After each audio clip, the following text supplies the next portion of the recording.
Hey, it's Liquid Mike. How's it going, folks? Got some new glassware this year. Very nice. Should be good for the liquid mycelium. I got some airlocks. Gonna experiment around with some different stuff. Hope you guys are having a good year. It's gonna be an excellent fall this year. We're gonna have a long season, so it's a good time to do some experimentation and really take care of your patches. So keep that in mind. Also, it's a good idea to start a paper bag collection sometime in the near future. That being said, we're going to jump right into things. So, I'm going to teach you my most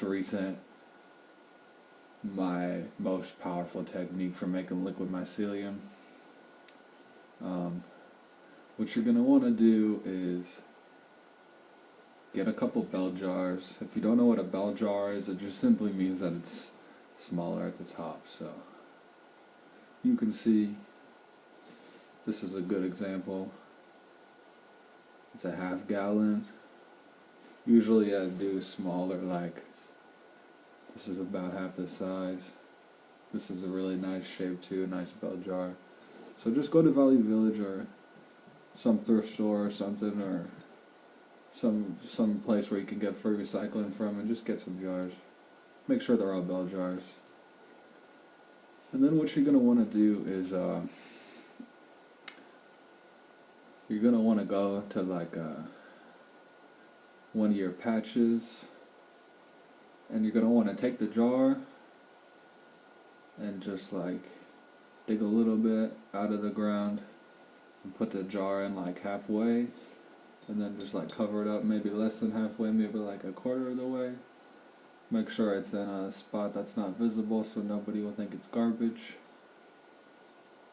And this will only work like way out in the woods probably, but it's definitely worth trying. So you bury it into the ground, and then what you're going to want to do is just like take a real thick glob of mycelium, like a little one, and just like stuff a couple of those in there. Maybe like wash your hands beforehand, put some Purell on there. It'll probably work either way, but you just like put the mycelium in there, and then what you're going to want to do is maybe like, if it doesn't rain too much where you are, put some purified water in there, like take a water bottle that's like not open yet and just put it in there. And so put a little bit of water in there, but mostly rely on the rain, so maybe put some vermiculite in there in the beginning too, or some filler. So what'll happen is like it'll be sitting there and the mycelium will just like grow in here, and then like it'll rain, right?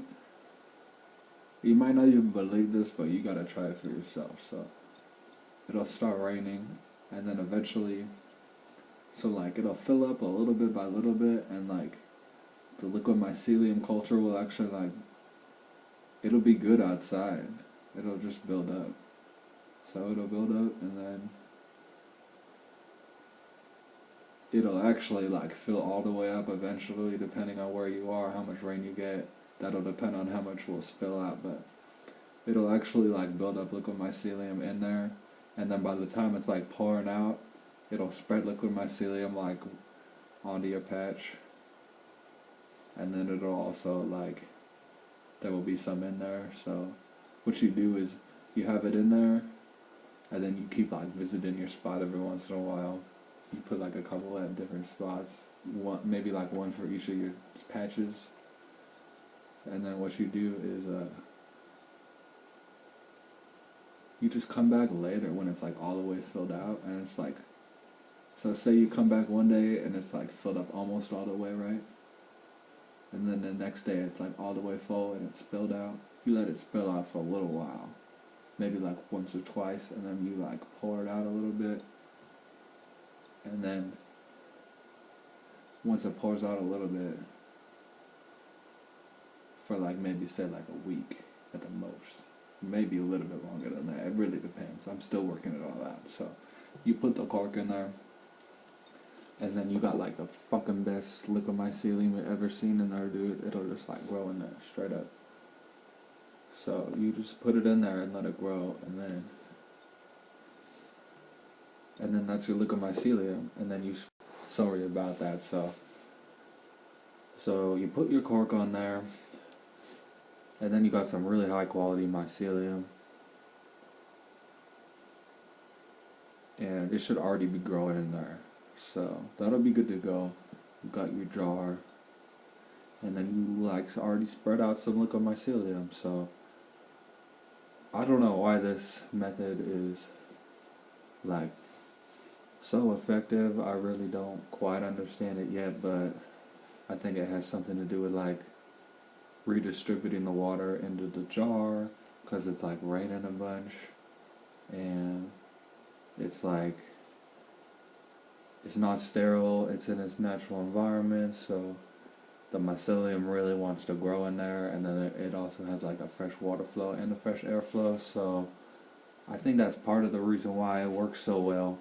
But the mycelium really grows super fast, and it grows faster than like any other way that I've grown liquid mycelium. So if this sounds like a wacky kind of thing for you to be doing, then don't even try it, because you're not even ready to experience this new kind of liquid mycelium technique. So don't even think about it. But if you're really creative and you want to try something new, then just stick a jar in each one of your patches, and if it's in like a really obvious spot, maybe you could just like cover it up like this much, so only that little part's out of the ground, and then nobody would even see it. But you know, you could put it in like a chanterelle spot or something, or any kind of edible mushroom, or any kind of mushroom will work with any kind of mushroom. So let me go over that real quick one more time. You bury it halfway in the spot, put some fresh mycelium in here, a little bit of water, a little bit of vermiculite if you want to be a real expert, and then just let it rain, and let this thing fill up. If you want to spread some mycelium around, then let it overflow for a little while, and then pour a little bit of water out, cork it up. So you should already be able to see liquid mycelium in there by that time, and you can just carry this around with you, put it in your house for like, say, like a week, or just when the point when it seems like the growth is at its height, maybe even the next day or whatever. You can just go to a new spot and just dump it out, and then you got a new spot. So you get the idea. You could be doing this all fall, motherfuckers, if you see what I'm saying. So just go to Value Village today and get a bunch of jars. You see what I'm saying? Get some airlocks, get some funky shit, and just do some weird experimentation, okay? I gotta go. You guys have a good night.